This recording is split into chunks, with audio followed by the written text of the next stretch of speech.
నా పేరు లక్ష్మీ భవాని. నేను వెంకటగిరి పోలీస్ స్టేషన్ ఉమెన్స్గా పనిచేస్తున్నాను. ముందుగా అందరికీ ఉమెన్స్ డే శుభాకాంక్షలు. మా ఇంట్లో మేము ముగ్గురు ఆడపిల్లలము. మా నాన్నగారి పేరు లక్ష్మీనారాయణ రెడ్డి, మా అమ్మ పేరు లక్ష్మి. మాది నేటివ్ ప్లేస్ వచ్చేసి బాపట్ల జిల్లా, చిరుగుపల్లి మండలం. నేను మన సమాజంలో అమ్మాయిల్ని చదివిస్తే వాళ్ళు ఒక గొప్ప స్థాయికి వెళ్ళడానికి నిదర్శనం నేనే. ఈరోజు ఇప్పుడున్న కండిషన్లో ప్రతి ఒక్క గవర్నమెంట్ స్కూల్లో కూడా ఇంగ్లీష్ మీడియం ఉంది. ప్రతి ఒక్క అమ్మాయిని చదివిస్తే ఏంటంటే వాళ్ళు భవిష్యత్తులో గొప్ప స్థాయికి వెళ్తారు. వాళ్ళు ఒక అమ్మాయిగా చదువుకుని ఉంటే సమాజంలో నేర చరిత్ర కానీ నేర తీవ్రత కానీ చాలా తగ్గిద్ది. ఒక తల్లి చదువుకుంటే ఆ కుటుంబం బాగుండిద్ది. ఒక స్త్రీ చదువుకుంటే సమాజం అనేది బాగుండిద్ది. ఇట్లాగా మన దేశం సుసంపన్నంగా వర్ధిల్లాలంటే ఆడపిల్లకి చదువు ఎంతో అవసరము. మరి ముఖ్యంగా అమ్మాయికి చదువు ఎందుకు అనుకునే రోజులు ఇవి. అట్లా అనుకోవద్దండి. ప్రతి ఒక్క తల్లిదండ్రులు కూడా అమ్మాయిలు పుడితే వాళ్ళని గర్భంలోనే తుంచేయడము, లేకపోతే పుట్టిన తర్వాత ఎక్కువ మంది అమ్మాయిలు ఉన్నారని వాళ్ళని చంపేయడము, లేకపోతే వాళ్ళ మీద ఎక్కువగా నేరాలకి చేయడానికి అలవాటు పడడం, ఇవన్నీ మానుకోండి. ఎందుకంటే ఆడపిల్ల మైండ్ అనేది అబ్బాయి కన్నా 3 years ముందుగా ఆలోచన చేసిద్ది. ముందుగా ఫ్యూచర్లో ఏం జరిగిద్ది అనేది ఆలోచిస్తుంది. అందుకని అబ్బాయికి అమ్మాయికి వయసు తేడా అనేది మ్యారేజ్కి 3 years పెట్టింది. సో అమ్మాయిలు అన్ని పనులు చేసుకుంటా చదువులో కూడా చురుగ్గా ఉండే మెంటాలిటీ వాళ్ళకు ఉండిద్ది. సో ప్రతి ఒక్క ఆడపిల్లని చదివించడం ద్వారా ఏంటంటే వాళ్ళ కాళ్ళ మీద వాళ్ళు నిలబడతారు. ఫ్యూచర్లో మనం ఏంటంటే పితృస్వామ్య సమాజంలో బతుకుతా ఉన్నాం. అంటే భర్త మీద కంప్లీట్గా డిపెండ్ అయిపోవాలి. అంటే ఏదన్నా చిన్న చిన్న అవసరాలకు గానా లేకపోతే ఏదన్నా గానా ప్రతిదీ మనకి భర్త ఇస్తేనే తీసుకుని కుటుంబాన్ని గడపడం కానీ లేకపోతే వాళ్ళ అవసరాలు తీర్చుకోవాలి. అంటే మన ఇండివిజువాలిటీ అనేది ఉండాలి, ఇంటిగ్రిటీ ఉండాలి, కొంచెము సమాజంలో గౌరవ స్థాయి ఉండాలి. అంటే ఉద్యోగం చేసే స్త్రీకి ఖచ్చితంగా సమాజంలో గౌరవం అనేది ఉండిద్ది. అట్లాగే ఆ స్త్రీ కూడా సమాజ విలువలను పాటిస్తూ అన్నిటిలో సమతుల్యంగా ఉండాలి, ఏది అగ్రెసివ్గా ఉండకోకుండా. సో ప్రతి ఒక్క లేడీ కూడా చదువుకుంటే వచ్చే లాభాలు అనేవి చాలా ఉంటాయండి. అంటే వాళ్ళకి తెలిసిద్ది సమాజం ఎట్టిపోతుంది, నన్ను ఎవరైనా మోసం చేస్తున్నారా, వీళ్ళు నాతో ఎట్లా మాట్లాడుతున్నారు, కన్నింగ్ నేచర్గా మాట్లాడుతున్నారా లేకపోతే స్వలాభం కోసం మాట్లాడుతున్నారా. అంటే మనము కొంచెము మనం బతికే జీవన విధానంలో ఎవరి చేత కూడా మోసపోకుండా అనేది ఉంటాము. సో నేను చిన్నప్పటి నుంచి అంతా 10th class వరకు గవర్నమెంట్ స్కూల్లో చదువుకున్నాను, తెలుగు మీడియం. తర్వాత పాలిటెక్నిక్, తర్వాత బీటెక్ చదివాను.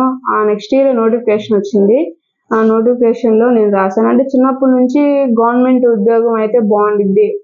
చిన్నప్పుడు గవర్నమెంట్ జాబ్ చేసి రిటైర్ అయిన తర్వాత వాళ్ళు కొంచెం పెన్షన్ తీసుకుని డిగ్నిటీగా ఇంటిగ్రిటీగా కొంచెం ఎవరి మీద డిపెండ్ అవ్వకోకుండా గౌరవంగా బతికే కొంతమంది పెద్ద మనుషుల్ని చూడడం వల్ల వాళ్ళ వల్ల కొంచెం ఇన్స్పైర్ అనేది ఉండేది.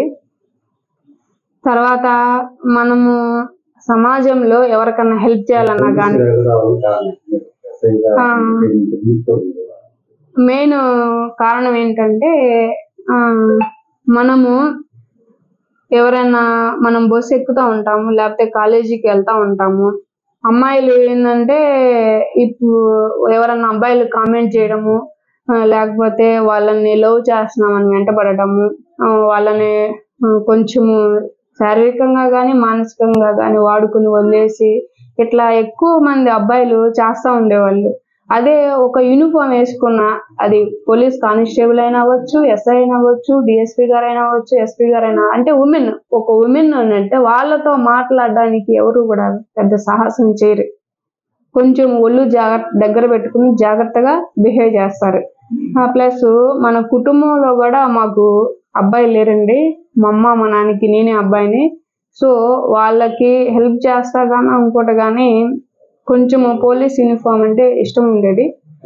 ప్లస్ అమ్మాయిల మీద జరుగుతున్న నేరాలను అరికట్టాలన్నా వాళ్ళ బాధ అర్థం చేసుకోవాలన్నా గాన యాజ్ ఏ ఉమెన్ ఆఫీసర్గా ఎక్కువగా దానిలోకి దూసుకుపోయి వాళ్ళకి ఎక్కువగా త్వరితగతిన న్యాయం చేయాలని మంచి ఉండిద్ది. అదొకటి ఇంట్రెస్ట్ ఉంది పోలీస్ అంటే. మనకి డిఎస్పీ గారు కూడా ఉమెన్ కావడము, ప్లస్ చాలా మంది ఏంటంటే లేడీస్ ప్రాబ్లమ్స్ త్వరగా అర్థం చేసుకుని వాళ్ళకి ఎక్కువ న్యాయం జరగడానికి స్కోప్ ఉండిద్ది. మనం ఖచ్చితంగా ఒకానొక టైంలో కొంచెం వర్క్ బిజీలో ఏమైనా చిరాకు పడ్డా కానీ అసలు లేడీస్ ఎవరు చిరాకు పడరు. మాక్సిమం అందుకే ఉమెన్ పిఎస్లు కానీ, దిశ పిఎస్లు కానీ, లేకపోతే మహిళా పోలీస్ సిస్టమ్ కానీ, లేకపోతే ఖచ్చితంగా 33% రిజర్వేషన్ కానీ ఎందుకు పెట్టారంటే సమాజంలో నేరాలను అరికట్టాలంటే ఖచ్చితంగా మహిళలను పాత్ర చేయాల్సిందే అన్న ఉద్దేశంతో ఏ గవర్నమెంట్ నోటిఫికేషన్ కైనా కానీ ఆంధ్ర స్టేట్ లో 33% రిజర్వేషన్ అందుకే పెట్టారు. నాది ఫస్ట్ పోస్టింగ్ వచ్చేసి చిన్నగంజాం పోలీస్ స్టేషన్. తర్వాత అక్కడ నుంచి చీరాల 2 టౌన్ చేశాను. అక్కడ నుంచి అద్దంకి నుంచి పర్చూరు. తర్వాత మా హస్బెండ్ కూడా ఎస్ఐ అవ్వడం వల్ల నేను ఈ జిల్లాకి వచ్చాను స్పోర్ట్స్ కోటాలో. తర్వాత చిత్తమూరు, తర్వాత ఇక్కడ వెంకటగిరి చేస్తా ఉన్నాను. సో నేను చెప్పే నేను ఇక్కడికి వచ్చి దాదాపు 2 months కంప్లీట్ అయింది అంతేనా. 6 years అవుతాను. అంటే ఈ పోలీసు ఉద్యోగం అంటే 24 hours డ్యూటీ.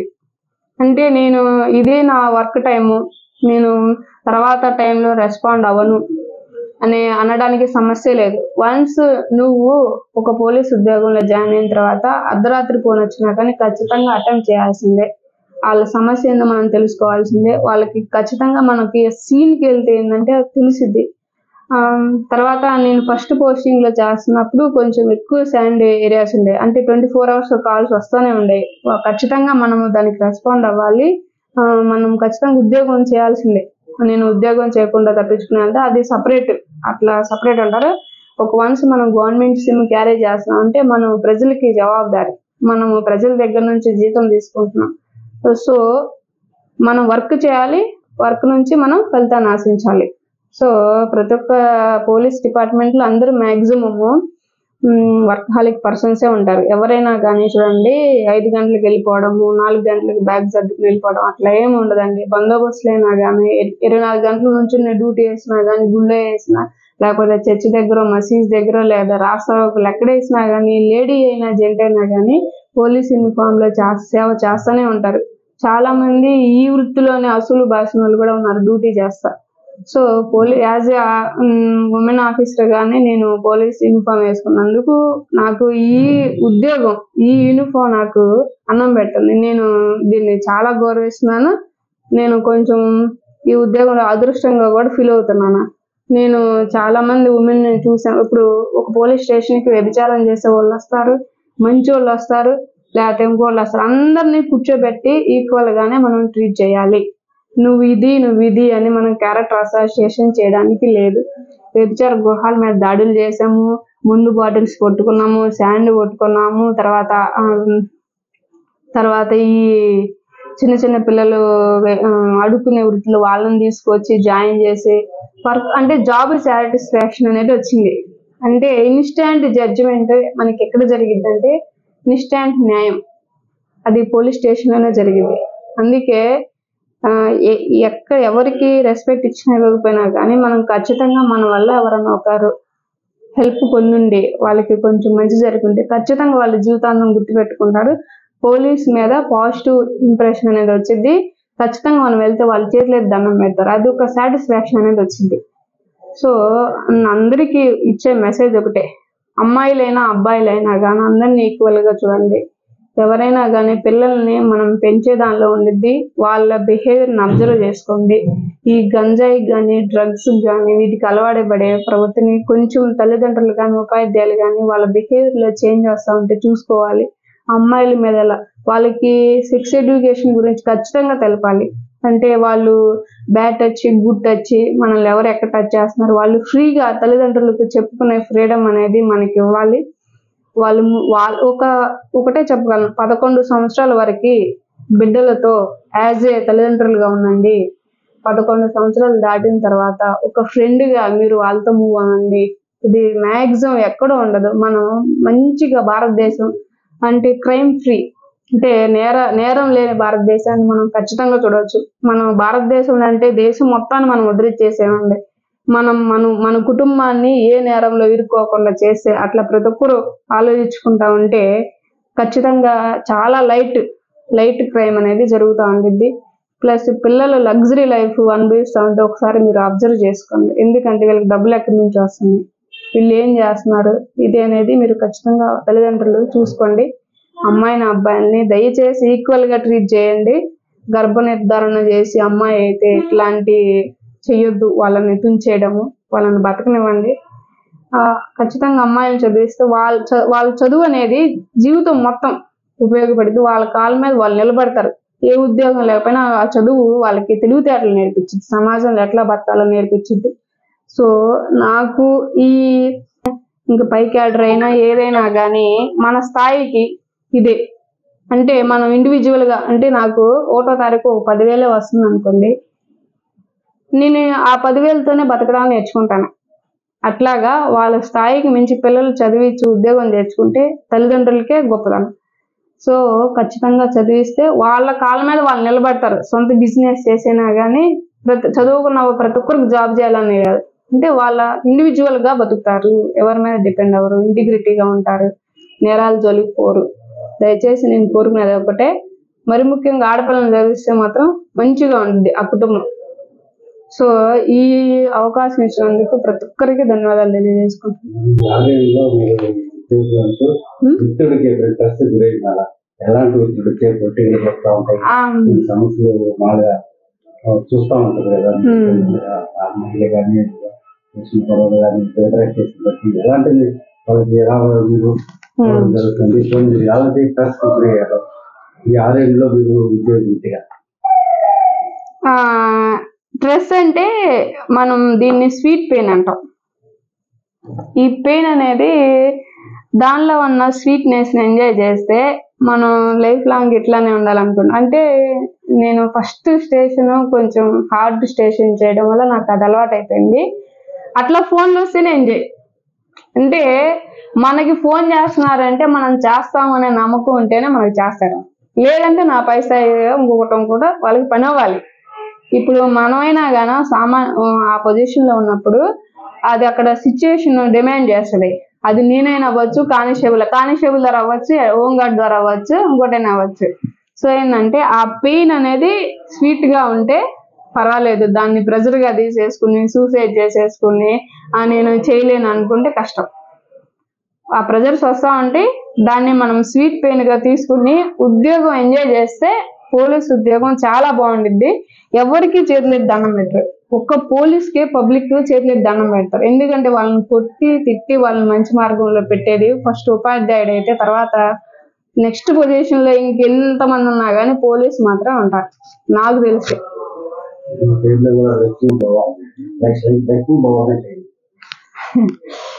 అది మా నాన్న చిన్నప్పుడు పెట్టాడు. అంటే భవానీ అంటే మాక్సిమం ధైర్యం అని అర్థము. ధైర్యంగా చదువుకుని ఉద్యోగం చేస్తే లక్ష్మి దానంతట అదే వస్తుంది. సరస్వతి తల్లి అనుగ్రహం అంటే లక్ష్మీదేవి ఆటోమేటిక్ గా వచ్చేస్తాయి. సరస్వతి తల్లి అనుగ్రహం అంటే ధైర్యం గాని, లక్ష్మి గాని అన్ని ఆటోమేటిక్ గా, గౌరవం గాని అన్ని వచ్చేస్తాయి. సో దీని మీనింగ్ ఏంటంటే సరస్వతి తల్లి అనుగ్రహం అంటే అన్ని వస్తాయి. సో మనం ఒబీడియంట్ గా ఉండాలి, ఫస్ట్ క్రమశిక్షణగా ఉండాలి, ఆటోమేటిక్ గానే వచ్చేస్తాయి. ఫస్ట్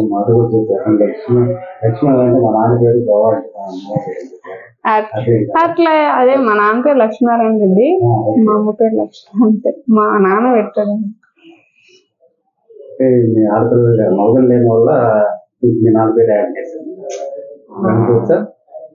అట్లా అదే అనుకోవచ్చు. మా అబ్బాయి పేరు కూడా హర్షిత్ నారాయణ, మా అమ్మాయి పేరు హన్విక లక్ష్మి. అందరూ అమ్మాయిలే.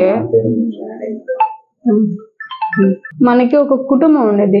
మనకి పురాతన కాలంలో ఏంటంటే ఉమ్మడి కుటుంబాలు ఉండేవి, పెద్ద కుటుంబాలు ఉండేవి. ఇప్పుడు ఏంటంటే జాబ్ పరంగానో లేకపోతే బతుకు తెరువు నిమిత్తమో మనం వేరే ప్రదేశాలకి వెళ్ళి అక్కడ జీవిస్తాము. కానీ మనతో పాటు మన పిల్లలు మాక్సిమం తీసుకుని వెళ్తాం. నేను చెప్పే చిన్న సందేశం ఏంటంటే మీరందరూ కలిసి భోజనం అనేది కలిసి కూర్చుని తినండి. అది కిందైనా కావచ్చు, డైనింగ్ టేబుల్ మీదైనా కావచ్చు, ఎక్కడైనా కావచ్చు, మన పిల్లల్ని మన తల్లిదండ్రులతో మనం కలిసి భోజనం చేస్తే ఏంటంటే అది తెలియకోకుండా మనలో మనకే కొన్ని బాధలు గానా కొన్ని విషయాలు కానీ షేర్ చేసుకోవడానికి అవకాశం ఉంటుంది. అది కలిసి టీ తాగడము, కలిసి కూర్చుని మాట్లాడుకోవడము. ఇప్పుడు మనము నిద్రపోయే టైంకి అందరము సపరేట్ బెడ్రూమ్లో, పిల్లలకు ఒక బెడ్రూమ్, మనకు ఒక బెడ్రూమ్ అట్లా ఉండదు కదా. అంటే మ్యాక్సిమం వయసు వచ్చిన పిల్లలకి సపరేట్గా సింగిల్గా బెడ్రూమ్లో ఉంటే వాళ్ళు ఫోన్లో మ్యాక్సిమం చూసుకుంటా ఆ స్క్రీన్ని మన కళ్ళతో చూసి నిద్రలేని సమస్యలు ఎదుర్కొంటా దాన్ని ఓవర్కమ్ చేయడానికి ఏదన్నా డ్రగ్స్కి అలవాటు పడి తర్వాత నిద్ర మాత్రలు వేసుకుని ఇది స్ట్రెస్ ఫీల్ అయిపోయి టైం పాస్ కానీ ఫ్రెండ్స్తో మాట్లాడి అట్లా అట్రాక్షన్ అయిపోయి ఈ జీవితం ఎందుకు, నాకు ఏం చదువు రావట్లేదు, నాతో పాటు బాగుపడిపోయినా అని సూసైడ్కి దారితీస్తుంది. సో ఇట్లా కాకుండా చిన్నది మనము నిద్రపోయే ముందు ఫోన్లని పక్కన పడేసేసి ఒక 10 నిమిషాలు 20 నిమిషాలు చిట్చాట్ లాగా పిల్లలతో తల్లిదండ్రులు మాట్లాడుకుని ప్రశాంతంగా నిద్రపోతా ఉంటే ఈ సమస్యలన్నీ పరిష్కారం అవుతాయని నాకు అనిపిస్తుంది. ఎందుకంటే మా పిల్లలతో మేము ఎంత వర్క్ బిజీలో ఉన్నా గానా ఖచ్చితంగా పిల్లలతో టైం స్పెండ్ చేయాలి. తల్లిదండ్రులు వాళ్ళతో టైం స్పెండ్ చేస్తేనే వాళ్ళ ఫీలింగ్స్ మనకు అర్థమవుతాయి. కొంచెం సేపు మనం వాళ్ళ పాత్ర పోషించాలి, తప్పదు. వాళ్ళు మంచి భవిష్యత్తు ఇవ్వాలంటే ఇప్పుడు మనం ఈ స్థాయిలో ఉన్నాం, ఖచ్చితంగా మన పిల్లలు మనకు మించిన స్థాయిలో ఉండాలని ప్రతి తల్లిదండ్రులు కోరుకుంటారు. ఏ తల్లిదండ్రులు కూడా పిల్లలు చెడిపోవాలని కోరుకోరు. అది ఒకటి దయచేసి అర్థం చేసుకోండి. మీ పిల్లలతో మీరు కలిసి భోంచేయడము, వాళ్ళని కలిసి వాళ్ళతో పాటు కలిసి నిద్రపోవడము ఇట్లాంటివి చేయండి. కలిసి టీవీ చూస్తూ ఉన్నారు, సపోజ్ ఎగ్జాంపుల్ చెబుతున్నా. నా చిన్నప్పుడు మా నాన్న క్రికెట్ చూస్తూ ఉండేవాడు. క్రికెట్ చూస్తా ఉంటే నేను మా నాన్న దగ్గర చేయి మీద పడుకుని క్రికెట్ చూస్తా. మా నాన్న ఒక మాట చెప్పేవాడు, ఆ క్రికెట్ రన్నింగ్ కామెంటరీ మీకు అర్థమవుతుందా అని అనేవాడు. అట్లా మాట్లాడాలి ఇంగ్లీషు అంత ఫ్లూయెంట్గా మాట్లాడాలి. ఇప్పుడు రవిశాస్త్రి కానీ వాళ్ళు కమిటేటర్గా ఉండేవాళ్ళు, వాళ్ళు వెనకాల చేస్తా ఉంటే ఇంగ్లీషు అట్లా మాట్లాడాలి అని ఆ ఒక్క మాట నా మైండ్లో ఇప్పటికీ ఉంది. తర్వాత బుక్స్ చదువుతూ ఉంటే పద్దాక బుక్స్ ముందు కూర్చొని 24 గంటలు కాదు, పేపర్ రీడింగ్ చేయాలి. ఫస్ట్ పేరా నుంచి లాస్ట్ పేరా వరకు. అది నీ టీవీ పెట్టినా, నీ పక్కన సౌండ్ బాక్స్ పెట్టినా కానీ నీ కాన్సన్ట్రేషన్ దెబ్బతినకోకుండా ఉండాలి. అది టీవీ అనవసరం, పక్కన బాగా జరుగుతుంది అనవసరం, కూడా అనవసరం. ఒకసారి చదివితే వచ్చేటట్టు ఉండాలి. ఇట్లాంటి వర్డ్స్ తల్లిదండ్రులకి, ప్రతి పిల్లలకి వాళ్ళ తల్లిదండ్రులే రియల్ హీరోస్. అమ్మాయిలు అయితే తండ్రి హీరోగా ఫీల్ అవుతా, అబ్బాయిలు అయితే కొంచెం అమ్మకి ఎక్కువగా అటాచ్మెంట్ ఉండేది. ఇది ఒక్కటి దయచేసి అర్థం చేసుకోండి.